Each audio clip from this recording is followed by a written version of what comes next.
Pernah ngadepin klien yang banyak maunya, udah mau dilayanin Mbak Raja 24 jam, revisi berkali-kali, tapi pas udah dapet harganya, udah kayak yang mau harganya tuh bener-bener dibanting-banting banget. Nah, gimana sih cara ngadepinnya? Atau ini harus dibuang aja ya? Yuk kita kupas di video ini.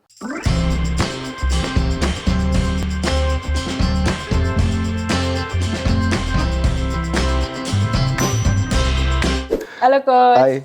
Oke, ini kalau misalkan kita sebagai sales ya Coach ya, pernah yang ngalamin gimana sih, ini ada customer yang rewel banget, tapi pas lagi tahu harga pengennya bener-bener dibanting harganya, nah itu harus kita lepas aja atau gimana Coach? Kalau saya, setiap kita bisnis, kita harus mengkualifikasi dulu. Ada beberapa tipe-tipe customer, nggak semua yang harus kita layani.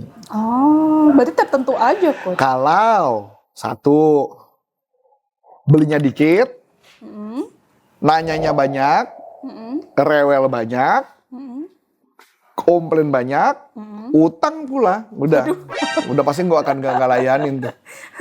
Karena lebih baik cari customer lain. Iya benar. Kalau customernya belinya banyak banget, komplain, masih gue layanin. Oh, karena masih ada untungnya. Belinya banyak nih. Nah, jadi pakai balik lagi. Pokoknya komplain, banyak maunya, nawar mulu, utang, belinya dikit. Udah, itu saya coret tuh. Tapi gimana caranya kita ngomong bilang enggaknya ke mereka? Gampang, tinggal kasih harga mahal aja.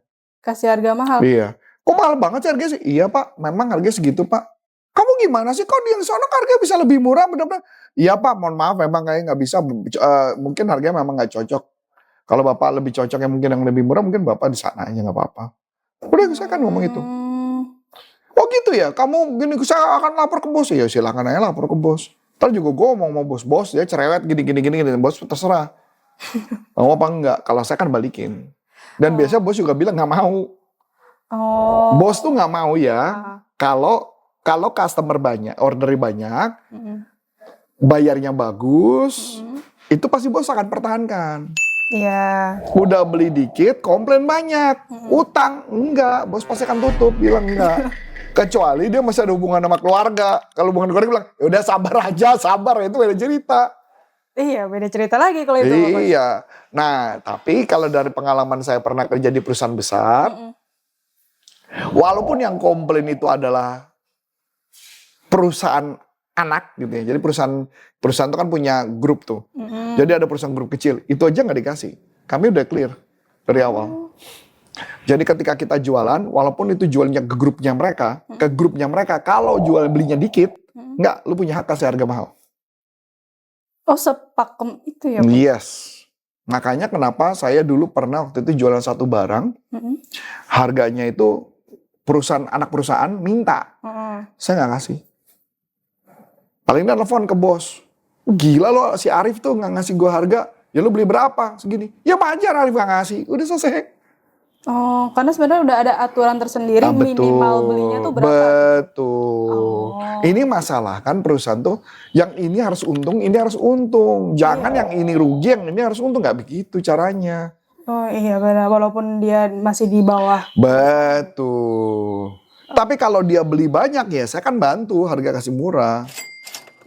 Iya dong, kan logik sederhana dong. Ya itu gambarannya. Tapi bisa nggak sih Coach kalau misalkan kita bilang, ya kalau misalkan belinya banyak ya bisa saya kasih harga murah gitu? Saya nggak ngomong. Oh nggak ngomong. Lah kalau dicerewet, kan tadi udah cerewet. Katakan kamu minta dia menolak. Kalau cara nolak ya cari itu ngomong. Kecuali memang lu nggak mau nolak, beda cerita. Oh. Kan bilangnya mau nolak kan, nolak ya kan saya jawab harganya segini. Selesai. Kalau misalkan kita nggak enakan gitu ya Coach ya, nggak kayak ibaratnya sebenarnya ini nggak mau nih, cuma kayak ngomongnya gimana ya biar kayak yang lebih sopan, lebih halus ya. Sebagai itu apakah perlu atau yang ya sopan dengan cara saya mengatakan saya tidak bisa harga ngasih segitu, itu udah sopan. Ya dong, saya nggak bisa ngasih harga segitu, mohon maaf. Ya dong, ya selesai. Oke. Kalau buat saya kayak gitu. Jadi buat apa nyusahin diri kita kalau mama ternyata memang harga nggak masuk, kita bilang harga nggak masuk. Karena kita tahu dia cerewet. Jangan berusaha orang cerewet itu dikasih harga murah. Itu nyusahin, percaya deh sama saya. Oh, bakal terusan kayak gitu nggak sih? Iya, nggak mungkin enggak lah. Kecuali dia belanjanya banyak banget gitu. Belanjanya bahkan bisa melebihi yang customer gede saya. Wah, gua kasih itu. Cerewet gua telan dah. Gitu loh. Oke. Nah, sebenarnya kalau misalkan jadi sales ya Coach ya, kan tadi kan case-nya kalau misalkan dia kayak cerewet dan sebagainya, terus kita nolak gitu. Cuma kalau misalkan kita sebagai sales, antara bingung juga, kita tuh harusnya yang ibaratnya punya pakemnya sendiri, kita yang customer harus ngikutin kita, atau kita yang bener-bener disetir abis sama si customer Coach. Gak bisa dong. Pada saat jualan kita harus yang mendrive.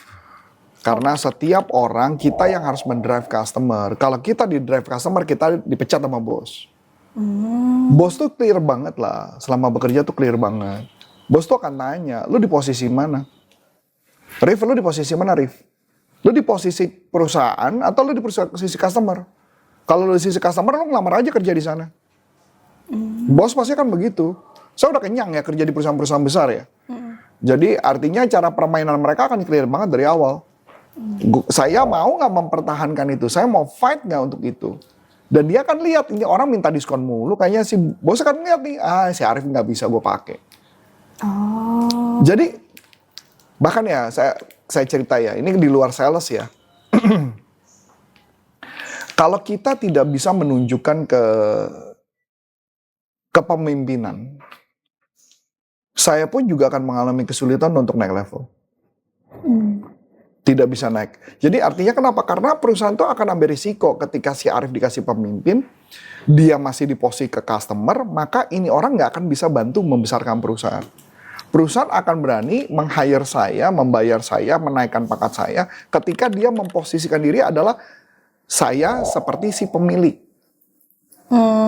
Bisa nggak berdiri di posisi itu? Jadi ngelihatnya dari sudut saya, bukan dari sudut si customer. Itu yang akan diangkat. Bukan yang mengatakan, aduh saya kan udah di ini pak, dimaki-maki dan ini. Saya kerja udah lama, nggak ngaruh bos mah. Bos mau ngeliatnya cuma satu, orang itu bisa berdiri di posisi saya apa enggak. Kalau dia bisa berdiri di posisi saya, maka akan saya perjuangkan. Kalau dia nggak bisa berdiri di posisi saya, enggak. Jadi sebenarnya kalau misalnya sales tuh yang ibaratnya nggak yang nurut-nurut banget ke customer, seenggaknya Memang customer tuh nggak boleh nurut sama customer, dia yang mendrive customer. Tapi bagaimana cara ngedrive-nya, ngomongnya dengan cara yang lebih elegan. Kan, contohnya Coach. ya tadi yang saya bilang contohnya. Tujuannya apa dulu? Konteksnya apa dulu? Si customer nih kayak banyak pengennya kayak nanti ini dikirim ke sini aja ya. Nanti yang misalkan dia pesen nih udah 100 dus gitu. Nanti yang 50 dikirim ke sini. Itu normal. Itu masih normal. Saya pasti yain. Saya masih yain, itu masih normal, masih masuk akal. Jadi yang permintaan yang kayak gimana, yang tidak masuk akal, itu yang mesti kita pikirkan. Kalau permintaannya udah nggak masuk akal, saya akan putuskan tidak. Ya kalau selama masih masuk akal sih baik-baik aja ya. Selama masih masuk akal baik-baik aja. Kan banyak yang customer yang mintanya ini, mintanya itu, terus belinya dikit, buat apa? Nggak penting buat saya, buang aja. Berarti dari sisi salesnya juga harus kayak bisa mikirkan saya ada di pihak perusahaan. Iya. Jualin perusahaan Iya. gitu. Itu yang perusahaan akan lihat. Oke.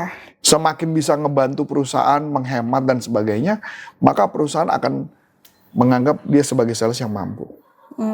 Seenggaknya kalau misalkan customer berarti kayak ada batasannya ketika dia menuruti misalkan kayak memang itu ada revisi ya udah direvisi karena kan memang itu udah yang kewajiban sales harus kasih pelayanan yang baik lah. Iya, tentunya. Biar kalau misalkan kayak gitu balik lagi ke si sales ya Coach ya. Kalau misalkan emang dia nggak bisa yang merajakan si customer. Kita boleh merajakan customer yang masuk akal. Masuk akal aja. Kalau yang nggak masuk akal, buat apa saya rajakan? Bahkan untuk menjadi customer saja belum tentu pantas, gitu loh kalimatnya. Customer itu bisa jadi bos kalau dia sesuai dengan aturan yang saya buat. Ya dong. Okay. Emang kamu nggak pernah ngalamin waktu itu yang kamu dibohongin terus-menerus? Nah, kan kamu istri juga bete kan? Iya, iya. Ya, tapi saya belain kamu kan? Iya. Makanya. Wah, menarik banget ya teman-teman. Kalau misalnya teman-teman mau diskusi langsung bareng Coach Arif, boleh langsung join grup WhatsApp yang ada di deskripsi ya. Mungkin cukup sekian dari aku, Aulia. Dan saya Coach Antoni Sari mengucapkan terima kasih, sukses buat Anda, sampai jumpa. Salam perform. Bye-bye.